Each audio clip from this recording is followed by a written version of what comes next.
Hi everyone, welcome to my YouTube channel. இன்னைக்கு நாம பூந்தி லட்டு எப்படி செய்யலாம்னு பார்க்கலாம். இதுக்கு தேவையான பொருட்கள் எல்லாம் நான் டிஸ்கிரிப்ஷன் பாக்ஸ்ல கொடுத்திருக்கேன். செக் பண்ணிக்கோங்க.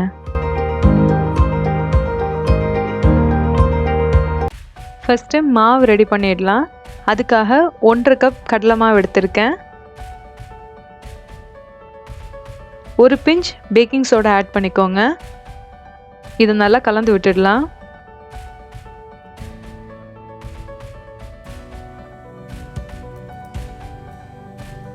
தேவைக்கேற்ப தண்ணி கொஞ்சம் கொஞ்சமாக ஆட் பண்ணி கலந்து விட்டுக்கோங்க. லம்ஸ் எதுவும் ஃபார்ம் ஆகாத அளவுக்கு கொஞ்சமாக தண்ணி சேர்த்து நல்லா கலந்து விட்டுக்கோங்க. பேட்டர் ரொம்ப திக்காகவும் இருக்கக்கூடாது, ரொம்ப தண்ணியாகவும் இருக்கக்கூடாது. அந்த கன்சிஸ்டன்சியில் பேட்டர் ரெடி பண்ணிக்கோங்க.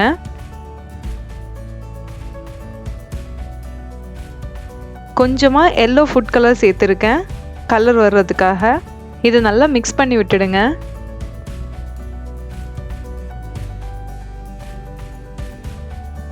இதை எடுத்து வச்சிடலாம். பூந்தி பொரிக்கிறதுக்காக பேனில் எண்ணெயை சூடு பண்ணிடலாம். பூந்தி கரண்டி இருந்துச்சுன்னா அதில் பேட்டர் ஊற்றி நல்லா இந்த மாதிரி தேய்ச்சி விட்டுக்கோங்க.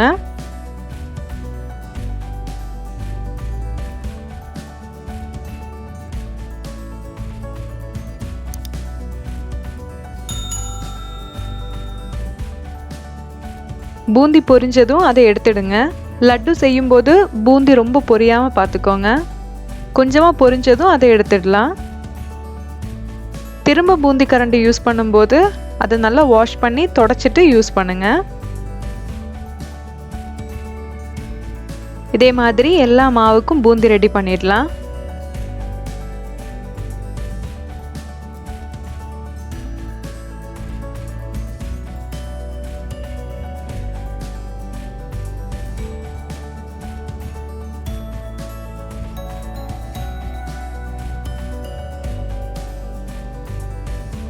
பூந்தி ரெடி பண்ணியாச்சு. இப்போ நாம் சுகர் சிரப் காய்ச்சிடலாம். அதுக்காக 1.5 கப் சுகர் எடுத்திருக்கேன்.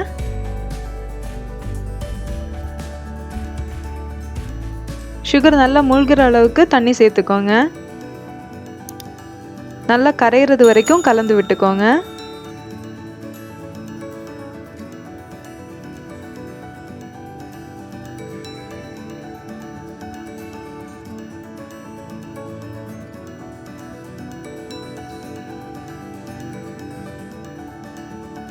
சுகர் நல்லா கரைஞ்சி கொதிச்சு வந்ததும் அதோட கம்பி பதம் செக் பண்ணிக்கோங்க.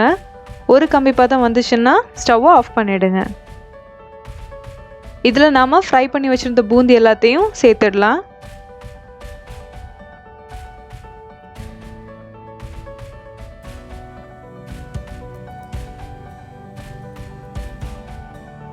பூந்தி எல்லாத்தையும் பாகில் சேர்த்ததும் அதை கொஞ்சமாக கலந்து விட்டுக்கோங்க.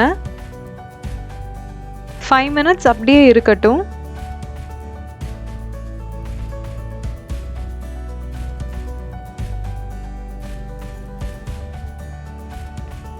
இப்போ அதை மேஷ் பண்ணி விட்டுடலாம்.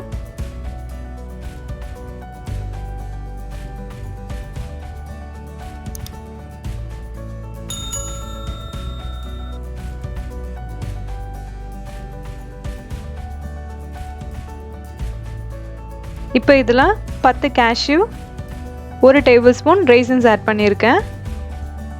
கூடவே 1 டீஸ்பூன் நெய்யும் சேர்த்துருக்கேன். ஏலக்காய் வாசனை பிடிக்கும்னா கொஞ்சமாக ஏலக்காய் பவுடரும் சேர்த்துக்கோங்க. இந்த ஸ்டேஜில் எல்லாம் சேர்த்து நல்லா மிக்ஸ் பண்ணி விட்டுக்கோங்க.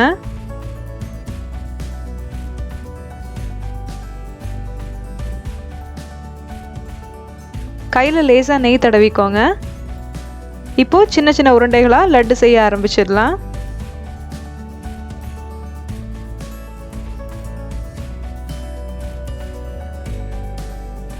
இந்த மாதிரி எல்லா லட்டும் ரெடி பண்ணிக்கோங்க. லட்டு ரெடி பண்ணதும் கொஞ்சம் ஈரப்பதம் இருக்கிறது மாதிரி இருக்கும்.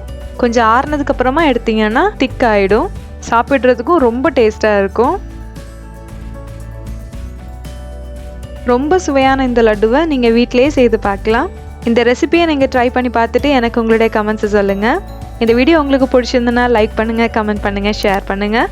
மறக்காமல் நம்மளுடைய சேனலுக்கு சப்ஸ்கிரைப் பண்ணிவிடுங்க. கூடவே அந்த பெல் ஐகானையும் கிளிக் பண்ணிவிடுங்க. Thanks for watching.